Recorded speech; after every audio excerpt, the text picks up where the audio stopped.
descubrí que mi esposo llevaba una doble vida con mi propia prima en otra ciudad. Dicen que el amor es ciego, pero yo creo que lo que realmente nos ciega es la confianza absoluta, esa seguridad cómoda de creer que conoces cada rincón del alma de la persona que duerme a tu lado. Mi nombre es Elena, y durante 10 años estuve convencida de que mi matrimonio con Ricardo era el refugio más seguro del mundo. Teníamos 2 hijos maravillosos, una casa que habíamos decorado con esfuerzo y una rutina que, aunque predecible, me hacía sentir profundamente afortunada. Ricardo era el esposo perfecto a ojos de todos, trabajador, atento y siempre dispuesto a sacrificarse por el bienestar de nuestra familia. O eso era lo que yo quería creer, hasta que la realidad me golpeó con la fuerza de un tren de carga, recordándome que los secretos más oscuros suelen esconderse detrás de las sonrisas más brillantes. Todo comenzó con sus auditorías de inventario. Ricardo trabajaba como gerente de logística para una cadena de suministros y, de un momento a otro, sus viajes a una ciudad vecina, a 3 horas de distancia, se volvieron obligatorios cada 15 días. Es solo por un tiempo, mi vida, para asegurar el bono de fin de año y que a los niños no les falte nada, me decía mientras me besaba en la frente antes de subir a su camioneta cada viernes por la mañana. Yo, confiando plenamente en el hombre con el que había construido mi vida, me quedaba a cargo de la casa y de nuestros hijos, sintiendo incluso una pizca de culpa por verlo trabajar tanto. Sin embargo, la intuición femenina es un mecanismo extraño, es como un susurro apenas audible que te dice que algo no encaja, una pieza del rompecabezas que tiene los bordes astillados. Al mismo tiempo que los viajes de Ricardo se hacían más frecuentes, mi prima Sofía, que vivía precisamente en esa otra ciudad, empezó a desvanecerse de mi vida.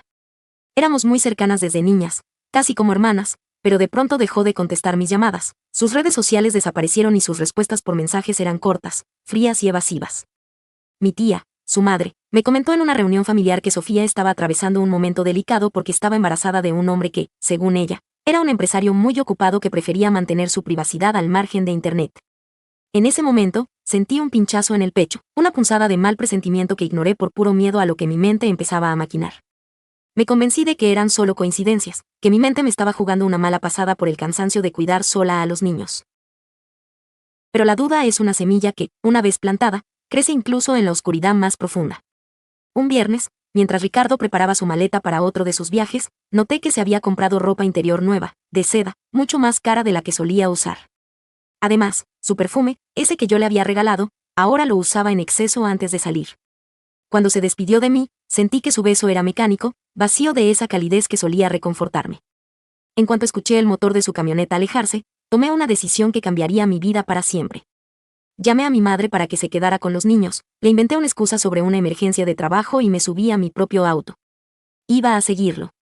No sabía si buscaba la paz de saber que estaba equivocada o la confirmación de que mi mundo estaba a punto de colapsar. Manejé esas 3 horas con el corazón en la garganta, manteniendo una distancia prudente. Cada kilómetro que avanzaba sentía que el aire se volvía más pesado. Lo vi entrar a la ciudad y, en lugar de dirigirse a la zona industrial donde se suponía que estaba el almacén de su empresa, tomó una desviación hacia una zona residencial de clase media alta, un sector lleno de casas pequeñas pero lujosas con jardines perfectamente cuidados.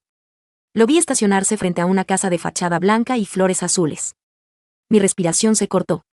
Vi cómo la puerta se abría y una mujer salía a recibirlo con un abrazo que denotaba una familiaridad dolorosa. Era ella. Era Sofía. Pero lo que más me dolió no fue verla a ella, sino ver su vientre prominente, una panza de unos 6 o 7 meses de embarazo que ella acariciaba con una felicidad radiante mientras Ricardo la besaba en los labios con una pasión que yo no había visto en años. Me quedé dentro del auto, temblando, con las lágrimas nublándome la vista. No era solo una aventura de una noche, Ricardo estaba formando una familia paralela, una vida completa con mi propia sangre, en una casa que irradiaba una calidez que me resultaba insultante. Los vi bajar bolsas de una tienda departamental de lujo, llenas de ropa de bebé, una cuna desarmada y juguetes. Ricardo reía, cargaba las cosas con cuidado y se comportaba como el padre primerizo más emocionado del mundo.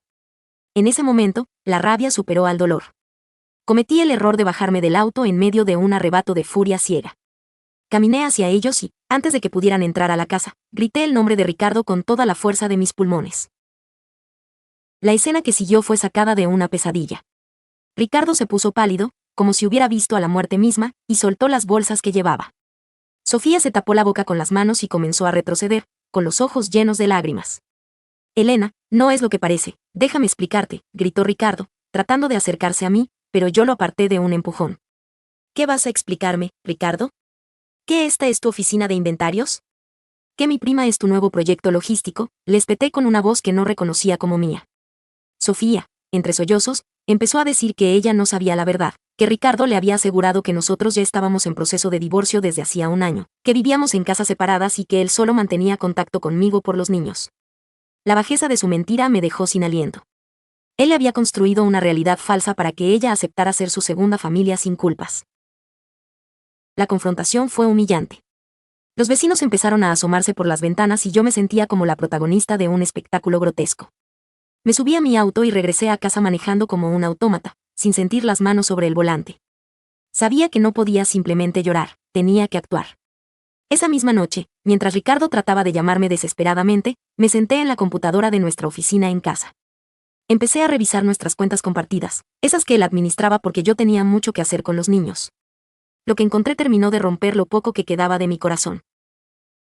Ricardo no solo me había engañado emocionalmente, me había robado el fondo de ahorro que habíamos construido durante años para la universidad de nuestros hijos, una suma de casi $70,000 que yo misma había nutrido con mis ahorros de antes de casarme y con herencias familiares, estaba prácticamente vacío.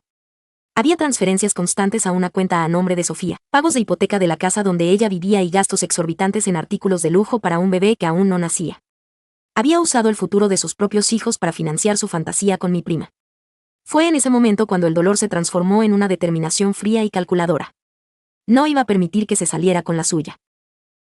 A la mañana siguiente, antes de que él regresara a la ciudad para intentar pedirme perdón, yo ya estaba en la oficina de un abogado de divorcios implacable. Debido a que las cuentas eran conjuntas y él había desviado fondos para un tercero sin mi consentimiento, mi abogado me explicó que podíamos acusarlo de fraude y administración desleal de bienes conyugales. Vacié lo poco que quedaba en las cuentas antes de que él pudiera reaccionar y puse una orden de restricción inmediata. Le puse una demanda por abandono de hogar y fraude financiero. Pero no me detuve ahí. Llamé a mi tía y le envié todas las pruebas, los estados de cuenta, las fechas de los viajes y la verdad sobre nuestro matrimonio. La familia de Sofía se volvió contra ella al darse cuenta de que había sido cómplice, consciente o no, de la destrucción de mi hogar. El juicio fue un proceso agotador de casi un año. Ricardo intentó hacerse la víctima, alegando que yo era una mujer fría que lo había empujado a buscar afecto en otra parte, pero las pruebas de sus robos financieros eran irrefutables. Incluso su propia madre, mi suegra, terminó testificando a mi favor. Ella amaba a mis hijos y no podía perdonar que su hijo les hubiera robado su futuro educativo para dárselo a una mujer que, a sus ojos, era una traidora a la sangre. Al final, el juez fue severo. Ricardo fue obligado a devolver cada centavo del fondo universitario, además de una pensión alimenticia sustancial y la división de la casa donde vivíamos, la cual tuvo que ser vendida para darme mi parte. Hoy, la vida de Ricardo es un reflejo de su propia miseria. Vive en un departamento minúsculo y oscuro, trabajando doble turno en una empresa mucho más pequeña, ya que su reputación profesional también se vio afectada por el escándalo legal.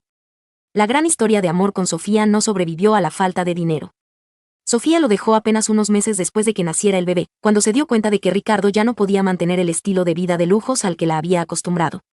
Ella regresó a vivir con sus padres en medio de la vergüenza, y Ricardo ahora tiene que pagar otra pensión alimenticia, quedando apenas con lo suficiente para comer. Yo, por mi parte, descubrí que soy mucho más fuerte de lo que alguna vez imaginé. Con mi parte de la venta de la casa y el dinero recuperado, regresé a la universidad y terminé mi carrera en administración de empresas que había dejado en pausa para ser madre de tiempo completo. Mis hijos están bien, son niños felices porque ahora tienen una madre que no vive bajo la sombra de la mentira. La traición de Ricardo y Sofía me quitó la inocencia, es cierto, pero me devolvió la libertad y el respeto por mí misma. A veces, la vida tiene que desmoronarse por completo para que podamos construir algo real sobre las cenizas. El dolor de la traición de sangre siempre estará ahí, como una cicatriz que pica cuando llueve, pero cada vez que miro a mis hijos, sé que hice lo correcto. La lealtad no es algo que se puede exigir, es algo que se demuestra con acciones, y en mi vida, ya no hay espacio para lobos disfrazados de ovejas. ¿Tú qué habrías hecho? ¿Alguna vez un familiar te traicionó por dinero, herencia o un secreto? Hay historias que duelen, pero también historias que te recuerdan que la vida siempre da vueltas. Síguenos para más relatos que sanan el alma.